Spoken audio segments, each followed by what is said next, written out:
Americans have read it. What's the funniest thing a foreigner has said to you about America? I was talking with some exchange students from Europe about guns. They asked me about them. Well, more specifically, they asked to see how many I had. They were shocked to learn the closest thing to a firearm I own was some old paintball stuff and a longbow. They asked if we could go to Walmart, and they said Walmart specifically, to buy some. They were again shocked when I told them there is not a single supermarket near me that sells firearms or ammo. You need to go to a place like a gun store or an outdoorsman store. They also wouldn't be able to buy them anyway.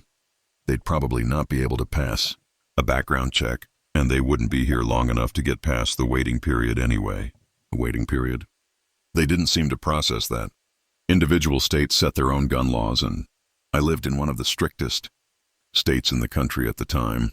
They thought laws like out in Montana applied to here. They also seemed to think I could get my hands on a fucking automatic with little issue. They clearly knew gun models from video, games, or movies because they mentioned M249, M416, and Scar H. They were confused when I mentioned tax stamps and how automatics were well outside what most people could obtain without a lot of money and bureaucratic rubber stamping. So I decided to throw them a bone and introduce them to my uncle who hunts and has a decent collection. We were going to do some target shooting with a .22 rifle, but they gave up when we were running through the safety rules. We handed them props to help them get used to holding them, and so they learned muzzle awareness and trigger discipline, but they, among other things, pointed the props at each other and looked down. The barrels not 5 minutes after we told them not to. Overheard one of the two say to the other, "I was expecting cowboys. We found the Stasi instead."